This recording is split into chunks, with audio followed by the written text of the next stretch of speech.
नमस्कार साथियों, मैं Bhupendra Singh Charan in behalf of DS Career Institute आपके समक्ष उपस्थित हुआ हूँ आज। इस वीडियो में आज आपको ये बताने वाला हूँ कि आरएस परीक्षा के लिए सरकार की ओर से क्या मापदंड तय किए गए हैं, जैसे उम्र क्या रहेगी या एजुकेशन क्वालिफिकेशन क्या रहेगी। इस टाइप से कुछ आरएस संबंधित आज मैं आपसे बात करने आया हूँ। जिन बच्चों का टारगेट या जिन पेरेंट्स का टारगेट ये है कि वो अपने बच्चों को आरएएस या आरपीएस बनता हुआ देखना चाहते हैं, या जिन बच्चों का टारगेट है कि वो आरएएस या आरपीएस बनना चाहते हैं और आरएएस एसडीएम ऑफिसर या आरपीएस डिप्टी ऑफिसर बनकर वो समाज की सेवा करना चाहते हैं, तो उन लोगों के लिए वीडियो बेहद उपयोगी है।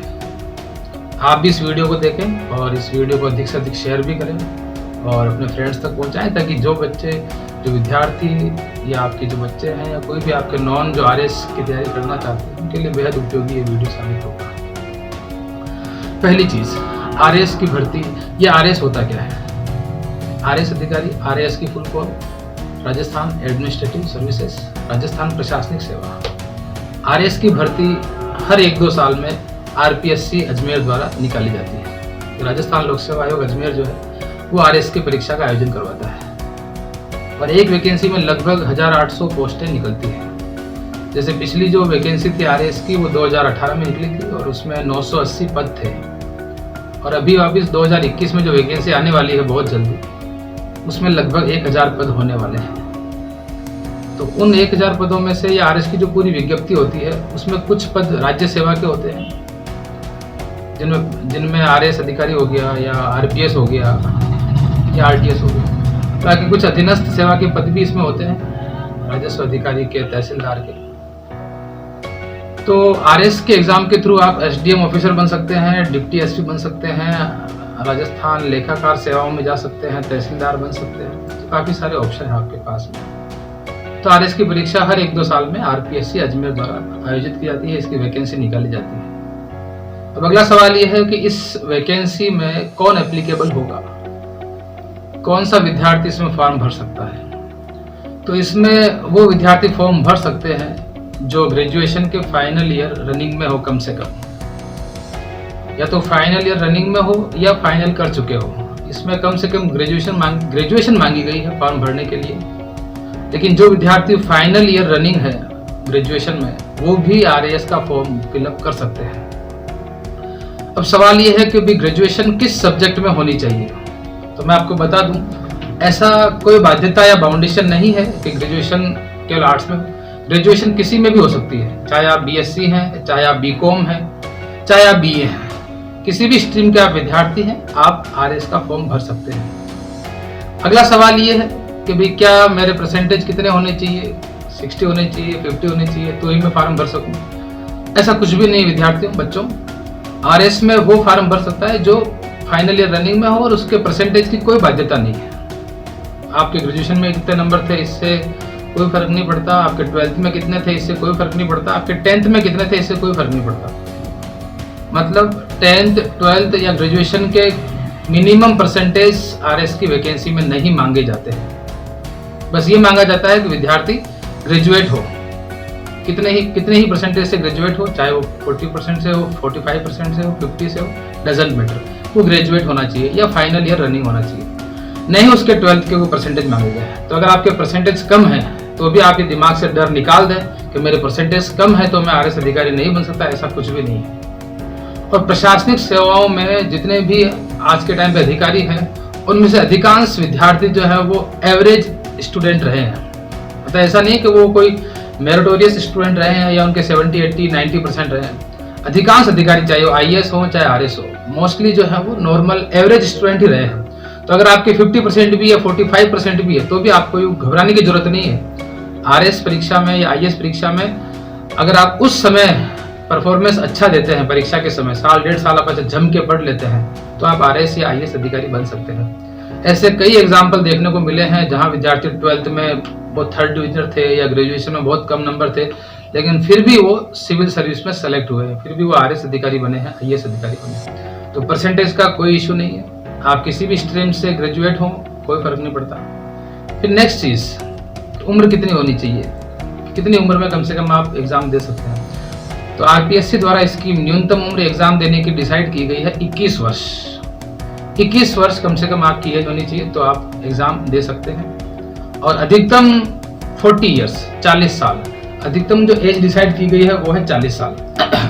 बाकी SC, ST, OBC जो रिजर्वेशन कैटेगरीज हैं उनमें 5-5 साल की छूट दी गई है। मतलब जो SC, ST, OBC के जो कैंडिडेट हैं वो 45 साल की उम्र तक भी RS का एग्जाम दे सकते हैं। तो जनरल वे में तो 21 से 40 की एज है, लेकिन SC, ST, OBC को 5 साल का एक्स्ट्रा इसमें बेनिफिट दिया गया है। तो 21 साल के जो बच्चे हैं वो विद्यार्थी वो आराम से एग्जाम दे सकते हैं। अब सवाल ये है कि भाई RS की तैयारी हम करें कब, जिससे हमारा सिलेक्शन तय हो जाए। तो भले ही इसमें ग्रेजुएशन मांगी गई है या ग्रेजुएशन फाइनल ईयर वाला एग्जाम दे सकता है, लेकिन इसमें तैयारी के लिए कम से कम आपको 2 साल तो जम के तैयारी करनी ही पड़ेगी। 18 महीने से 24 महीने का जो तैयारी का पैकेज है वो जरूर आपको विद्यार्थी को करना पड़ेगा। लगभग 2 साल के जम के तैयारी चाहिए होती है। जिस विद्यार्थी ने 2 साल जम के तैयारी कर ली है, पूरे परिश्रम के साथ, पूरी मेहनत के साथ, पूरी रणनीति के साथ, तो उसका सिलेक्शन RS में होना तय है। तो तैयारी किस लेवल से की जाए, मांगी गई ग्रेजुएशन है, लेकिन आप विद्यार्थी तैयारी कब करें, ये भी एक इम्पोर्टेंट विषय है। तो जिन विद्यार्थियों का लक्ष्य सिर्फ और सिर्फ सिविल सर्विसेज में जाना है, RS बनना है, IAS बनना है, वो विद्यार्थी कक्षा 12वीं के बाद से ही RS की तैयारी शुरू करते हैं। 12th पास किया, फिर बच्चा कॉलेज जाता है, तो फर्स्ट ईयर से ही जो है वो RS की तैयारी शुरू करते हैं। और RS की तैयारी 2 साल अगर मैं कह रहा हूँ तो 2 साल जो है वो कठोर परिश्रम के होंगे। ऐसा नहीं कि नॉर्मल तरीके से आपने तैयारी कर ली। कठोर परिश्रम प्लस सुनियोजित रणनीति के साथ आपको पढ़ना पड़ेगा। तो तैयारी कब से शुरू करें, कक्षा 12 के बाद से ही आप RS की तैयारी शुरू कर देंगे। फिर तैयारी करने का तरीका या किस तरीके से तैयारी करनी चाहिए, तो मैं आपको बता दूं, RS में कोई सब्जेक्ट का इशू नहीं है। जो IAS एग्जाम है उसमें आपको एक ऑप्शनल सब्जेक्ट चूज करना होता है, लेकिन RAS एग्जाम में, जिससे आप SDM बन सकते हैं, डिप्टी SP बन सकते हैं, उस RAS एग्जाम में ऑप्शनल सब्जेक्ट की अनिवार्यता नहीं है। RS में मेंस में जो 4 पेपर होते हैं वो सब GK के और लैंग्वेज के होते हैं। अब RS परीक्षा जो है वो कितने लेवल पे होती है, RS परीक्षा में 3 लेवल होते हैं। First level pre exam, second level mains exam और थर्ड लेवल जो होता है वो इंटरव्यू होता है। जब कोई वैकेंसी निकलती है तो उसमें सारे विद्यार्थी फॉर्म भरते हैं जो ग्रेजुएट हैं या फाइनल ईयर रनिंग में। तो उनके लिए पहले एक स्क्रीनिंग टेस्ट रखा गया है, इसको प्रीलिम्स एग्जाम कहते हैं। तो इस प्रीलिम्स एग्जाम में सारे विद्यार्थी फॉर्म भरते हैं। लगभग एक वैकेंसी में मान के चलिए आप 5-6 लाख या ज़्यादा भी फार्म हो सकते हैं, तो 5-7 लाख फॉर्म एक वैकेंसी में प्री एग्जाम के लिए आवेदन किए जाते हैं। फिर प्री एग्जाम जो होता है वो ऑप्शनल एग्जाम होता है। ABCD वाले ऑप्शन आते हैं जिसमें GK के क्वेश्चन होते हैं, Rajasthan GK, India GK, world GK, general science, कुछ रीजनिंग के टॉपिक, कुछ मैथ्स के टॉपिक। तो ऐसा करके प्री का एक सिंगल पेपर होता है जो 200 नंबर का होता है। इसमें 150 प्रश्न पूछे जाते हैं, 150 क्वेश्चन, 200 मार्क्स, 3 आवर्स का 3 घंटे का पेपर होता है, ऑब्जेक्टिव होता है। और इसमें 1/3 1/3 माइनस मार्किंग भी होती है। तो इस प्री एग्जाम में जब राजस्थान के सारे बच्चे जब प्री एग्जाम देंगे तो कितने बच्चों को पास करेंगे, जितनी वैकेंसी होगी उसके 15 गुना बच्चों को प्री एग्जाम में पास किया जाएगा। जैसे अभी 2021 में 1000 पोस्टें आने वाली है, तो प्री एग्जाम में पास करेंगे लगभग 15,000 बच्चों को, वैकेंसी के 15 गुना बच्चों को। तो मेरिट बनेगी और मेरिट में जो टॉप 15,000 जो बच्चे होंगे उनको नेक्स्ट लेवल में क्वालिफाइंग माना जाएगा। और प्री एग्जाम में नंबर जुड़ते नहीं हैं, प्री एग्जाम ओनली क्वालिफाइंग है। आप प्री एग्जाम के मेरिट में सेलेक्ट हुए हैं, देन आप आगे मेंस के लिए एप्लीकेबल होंगे।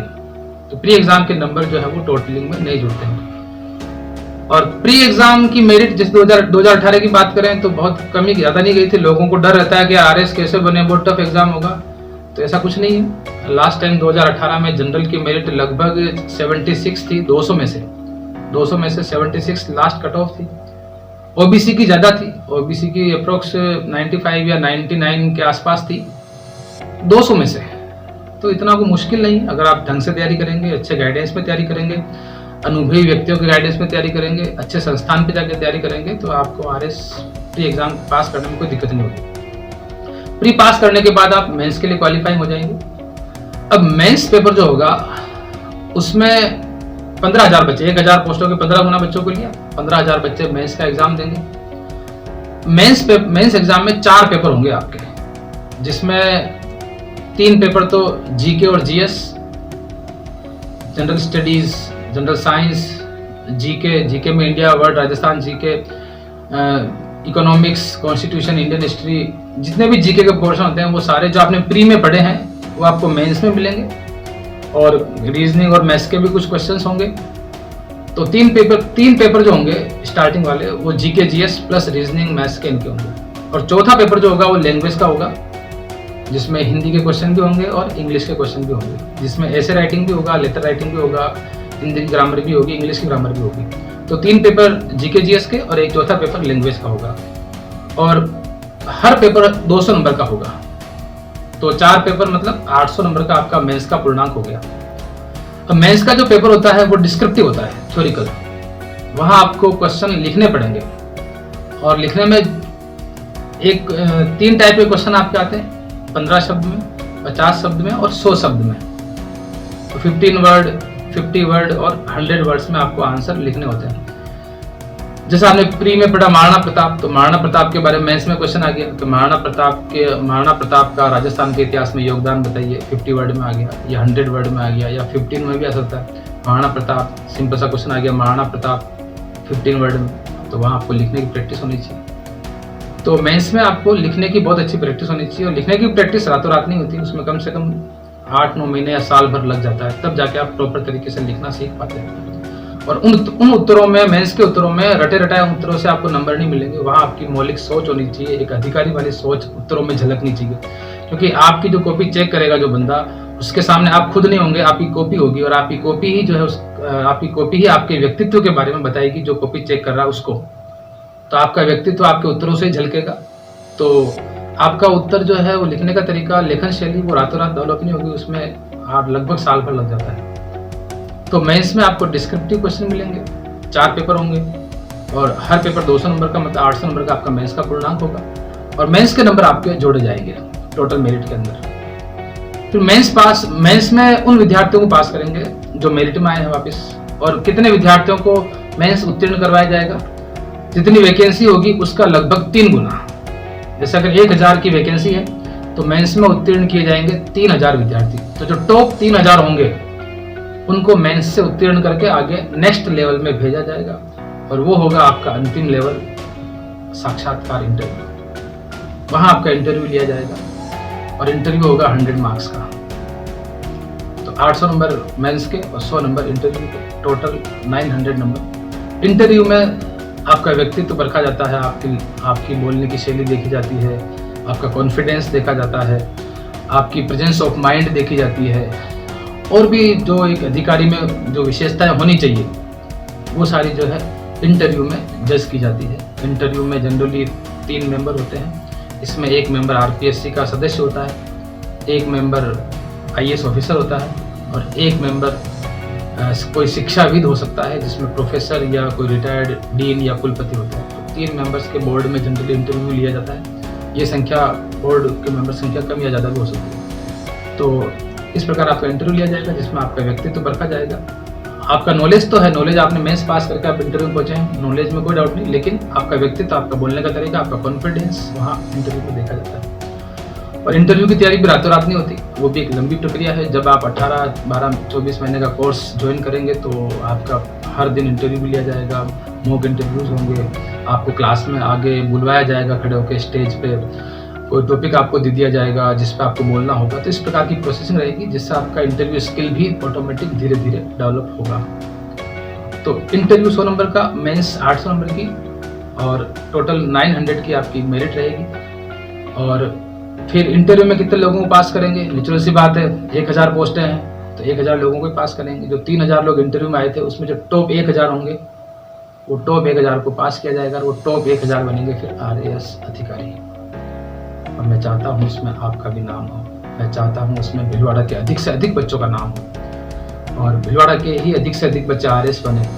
इसके लिए मैंने ये डीएस कैरियर इंस्टीट्यूट ओपन किया है, जो डेडिकेटेड है सिर्फ आरएएस एग्ज़ाम के लिए या आईएएस एग्ज़ाम के लिए। आपको अगर RS बनना है, अगर आपका टारगेट RS बनना है, क्योंकि 2021 में ये भर्ती आने वाली है बहुत जल्दी। पिछली 2018 भर्ती के इंटरव्यू हो चुके हैं, उसका रिजल्ट भी आने वाला है। तो जैसे ही पिछली भर्ती के इंटरव्यूज पूरे होते हैं तो तुरंत ही नेक्स्ट भर्ती आ जाती है। तो 2021 की भर्ती आने वाली है। तो आपका टारगेट अगर RS बनने का है तो मैं आपको ये फोर्स नहीं करता कि आप मेरा ही इंस्टीट्यूट ज्वाइन करें।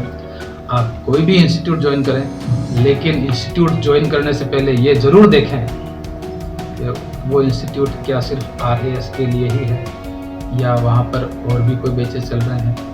भीलवाड़ा में ऐसे बहुत सारे इंस्टीट्यूट हैं जहाँ पर कांस्टेबल के, रीट के, पटवारी के बहुत सारे बैच चलते हैं। उसी में आपको घुसा दिया जाएगा, उन्हीं के साथ बिठा दिया जाएगा, न कोई माहौल मिलेगा। और चूँकि RAS का एग्ज़ाम बहुत बड़ा एग्ज़ाम, इतना ईजी नहीं है। आप एक राजा बनने की तैयारी कर रहे हैं और राजा इतनी आसानी से नहीं बना जाता। तो आप RAS के लिए वही इंस्टीट्यूट ज्वाइन करें जो सिर्फ RAS के लिए ही डेडिकेटेड हो। और मेरे संस्थान DS कैरियर इंस्टीट्यूट पर सिर्फ सिविल सर्विस के बैच ही चल रहे हैं। इसके अलावा कोई बैच नहीं चलेगा, सिर्फ सिविल सर्विस के ही बैच चलेंगे। इस इंस्टीट्यूट पे वही बच्चा आएगा जिसको सिविल सर्विस की प्रिपरेशन करनी है। DS career institute completely civil service के लिए ही डेडिकेटेड है। तो आप ऐसा ही इंस्टीट्यूट ज्वाइन करें जो सिविल सर्विस के लिए ही डेडिकेटेड हो, न कि वहाँ पर कांस्टेबल, पटवारी, रीट और teacher, second grade, first grade, तो वो आपके साथ जस्टिस नहीं कर पाएंगे। प्रिपरेशन बहुत ज़बरदस्त हो रही है, अभी एक पेज चल भी रहा है मेरा RAS का, बहुत अच्छी प्रिपरेशन है। आप सेंटर पर आओ, मुझसे मिलो। अगर आपको गाइडेंस भी चाहिए, अगर आप कोचिंग भी ज्वाइन नहीं करना चाहते हैं लेकिन आप चाहते हैं कि आपको गाइडेंस मिले RAS के लिए, अगर आप गाइडेंस भी लेना चाहते हैं तो भी मैं आपको यहाँ अवेलेबल रहूँगा इंस्टीट्यूट पर। सुबह 7 से 11 मेरी क्लास रहती है। 11 बजे के बाद आप कभी भी आएँ, आपका मोस्ट वेलकम है। थोड़ा दिन में आने से बचना, क्योंकि दिन में फिर मैं थक भी जाता हूँ, थोड़ा रेस्ट भी करता हूँ। बाकी 11 से 2 के बीच या शाम को अगर आना चाहें तो आप 4 से 7 के बीच आके मुझसे मिलें। अगर आप गाइडेंस भी लेना चाह रहे हैं तो मैं आपको प्रॉपर गाइड करूँगा। बाकी मेरा ये टारगेट है इस बार RAS भर्ती में भीलवाड़ा के बच्चों का अधिक से अधिक चयन हो, लेकिन इसके लिए आपको भी समर्पित रहना पड़ेगा। अगर आप समर्पित हैं, आप लक्ष्य के प्रति डेडिकेटेड हैं, तो मेरा दावा है आपको RAS बनने से कोई नहीं रोक सकता। लेकिन मेहनत तो आपको करनी पड़ेगी, तपना तो आपको पड़ेगा। बिना तपे कोई सोना नहीं बन सकता। जिंदगी जीना आसान नहीं होता, बिना संघर्ष के कोई महान नहीं होता। जब तक ना पड़े हथौड़े की चोट, पत्थर भी भगवान नहीं होता। तो मेहनत तो आपको करनी पड़ेगी। बाकी मैं आपके साथ हूँ। जय हिंद, जय भारत।